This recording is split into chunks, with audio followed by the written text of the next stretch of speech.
Assalamualaikum warahmatullahi wabarakatuh. Kami dari kelompok 5 ingin menjelaskan mengenai materi tentang kepribadian Muhammadiyah.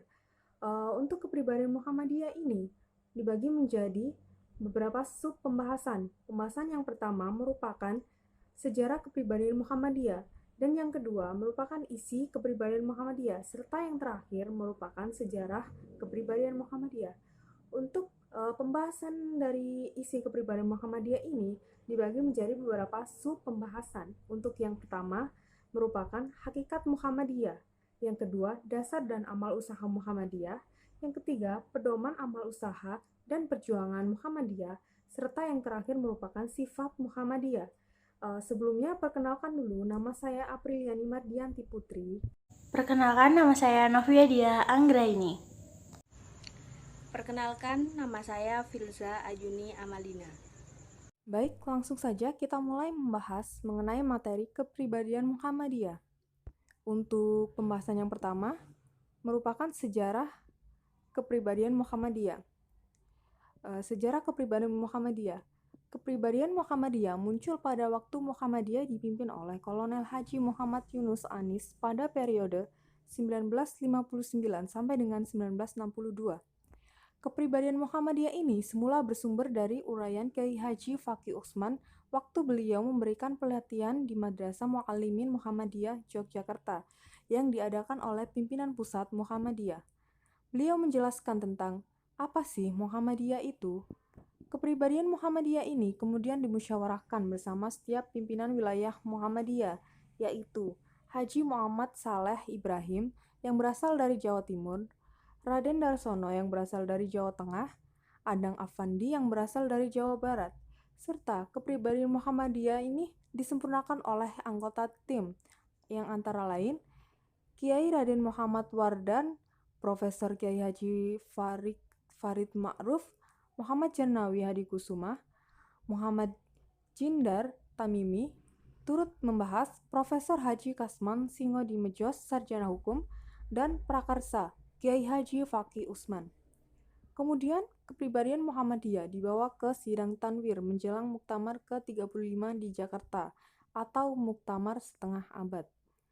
Setelah kepribadian Muhammadiyah mengalami perbaikan dari usulan para peserta tanwir sehingga menjadi sempurna, maka pada Muktamar ke-35, kepribadian Muhammadiyah disahkan oleh Kiai Haji Faqih Utsman pada tahun 1962. Kemudian pembahasan yang kedua, pengertian dan fungsi kepribadian Muhammadiyah. Lalu apa sih kepribadian Muhammadiyah itu sendiri? Kepribadian Muhammadiyah adalah rumusan yang menggambarkan hakikat Muhammadiyah, serta apa yang menjadi dasar dan pedoman amal usaha dan perjuangan Muhammadiyah, serta sifat-sifat yang dimilikinya. Lalu, fungsi kepribadian Muhammadiyah adalah sebagai landasan, pedoman, dan pegangan bagi gerakan Muhammadiyah menuju cita-cita terwujudnya masyarakat Islam yang sebenar-benarnya. Hal ini sesuai dengan tujuan didirikannya Muhammadiyah, di mana berupaya untuk menciptakan masyarakat Islam yang sebenar-benarnya sesuai dengan As-Sunnah dan Al-Quran. Selanjutnya, isi kepribadian Muhammadiyah. Isi kepribadian Muhammadiyah ada 4 subbahasan. Yang pertama adalah hakikat Muhammadiyah, yang kedua dasar dan amal usaha Muhammadiyah, yang ketiga adalah pedoman amal usaha dan perjuangan Muhammadiyah, yang keempat adalah sifat Muhammadiyah. Sebelum kita mengetahui hakikat Muhammadiyah, kita harus tahu Muhammadiyah itu apa. Muhammadiyah adalah suatu persyarikatan yang merupakan gerakan Islam. Maksud gerakannya ialah dakwah Islam dan amar ma'ruf nahi mungkar yang ditujukan kepada 2 bidang, yaitu perseorangan dan masyarakat. Perseorangan sendiri terdapat 2 golongan, yaitu pertama adalah golongan yang sudah masuk Islam, yang bersifat tajdid atau pembaharuan untuk kembali kepada ajaran Islam yang murni. Lalu golongan kedua itu adalah golongan yang belum masuk Islam. Nah, pada golongan ini itu bersifat keseruan dan ajakan untuk memeluk Islam. Lalu masyarakat. Masyarakat ini bersifat kebaikan dan bimbingan serta peringatan.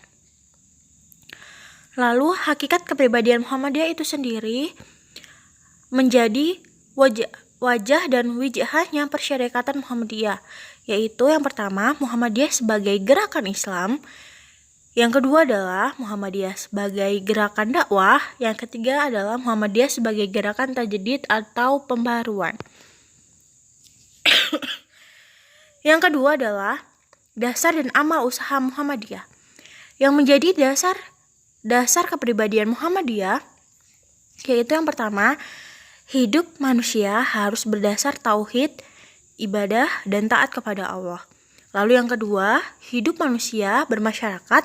Yang ketiga adalah mematuhi ajaran-ajaran agama Islam dengan keyakinan bahwa ajaran Islam itu satu-satunya landasan kepribadian dan ketertiban bersama untuk kebahagiaan dunia dan akhirat. Yang keempat, menegakkan dan menjunjung tinggi agama Islam dalam masyarakat adalah kewajiban sebagai ibadah kepada Allah dan ihsan kepada sesama manusia. Yang kelima adalah ittiba kepada langkah perjuangan Nabi Muhammad SAW. Dan yang keenam, melancarkan amal usaha dan perjuangan dengan ketertiban organisasi.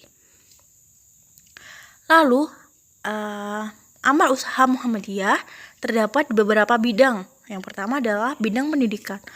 Dalam bidang pendidikan, Muhammadiyah itu mendirikan sekolah-sekolah umum dengan memasukkan di dalamnya nilai-nilai keagamaan dan sebaliknya, yaitu mendirikan sekolah-sekolah keagamaan dengan memasukkan pengetahuan umum. Sebagai contoh ada SD Muhammadiyah 4 Surabaya dalam jenjang SD. Untuk jenjang SMP ada SMP 4 Muhammadiyah Surabaya. Dalam jenjang SMA ada SMA 4 Muhammadiyah Surabaya. Nah, di seluruh Indonesia, Muhammadiyah memiliki sekolah-sekolah dan perguruan tinggi yang sangat banyak. Di sini ada TK atau PTQ berjumlah 4.623, lalu SD atau MI ada 2.604, SMP atau MTS ada 1.772, SMA, SMK dan MA ada 1.143, lalu pondok pesantren ada 67, dan perguruan tinggi termasuk perguruan tinggi kita masuk ke dalamnya ada 172. Lalu amal usaha Muhammadiyah di bidang keagamaan itu yang pertama, Muhammadiyah itu membentuk Majelis Tarjih pada tahun 1927. Majelis Tarjih sendiri adalah suatu lembaga yang menghimpun ulama-ulama Muhammadiyah yang secara tetap mengadakan permusyawaratan dan memberi berbagai macam fatwa dalam bidang keagamaan, serta memberi tuntunan mengenai hukum yang bermanfaat bagi khalayak umum. Lalu yang kedua itu meluruskan arah kiblat yang ada pada masjid-masjid dan musala-musala, sehingga sesuai dengan arah yang benar menurut perhitungan garis lintang. Yang ketiga adalah melaksanakan dan mensponsori pengeluaran zakat pertanian, perikanan, peternakan, dan perkebunan, serta mengatur pengumpulan pembagian zakat fitrah sehingga benar-benar sampai kepada orang yang penerimanya. Ini biasanya kita kenal tuh di lazismu kan, untuk zakat-zakat. Lalu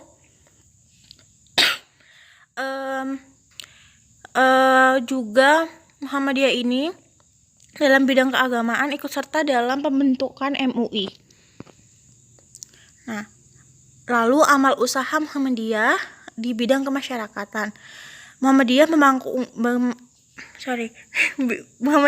membangun banyak rumah sakit di Sabang sampai Merauke. Lalu banyak panti asuhan dan ada juga percetakan. Salah satunya hasil percetakan ini adalah Suara Muhammadiyah. Oke, selanjutnya akan dilanjutkan oleh teman saya.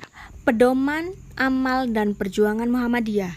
Apapun yang diusahakan dan bagaimanapun cara perjuangan Muhammadiyah untuk mencapai tujuan tunggalnya harus berpegang teguh akan ajaran Allah dan Rasul-Nya. Bergerak membangun di segenap bidang dan lapangan dengan menggunakan cara serta menempuh jalan yang diridhoi Allah. Sifat-sifat Muhammadiyah yang pertama adalah beramal dan berjuang untuk perdamaian dan kesejahteraan. Yang kedua, memperbanyak kawan dan mengamalkan ukhuwah Islamiyah. Yang ketiga, lapang dada, luas pandangan dengan memegang teguh ajaran Islam. Yang keempat, bersifat keagamaan dan kemasyarakatan. Yang kelima, mengindahkan segala hukum, undang-undang, peraturan, serta dasar dan falsafah negara yang syah. Yang keenam, amal ma'ruf nahi mungkar dalam segala lapangan serta menjadi contoh teladan yang baik. Yang ketujuh, aktif dalam perkembangan masyarakat dengan maksud islah dan pembangunan sesuai dengan ajaran Islam.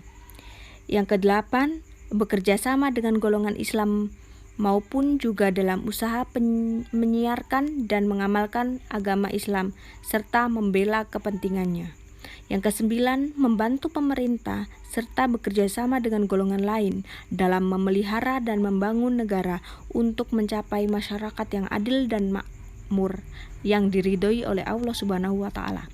Dan yang terakhir adalah bersikap adil serta korektif ke dalam dan keluar dengan bijaksana.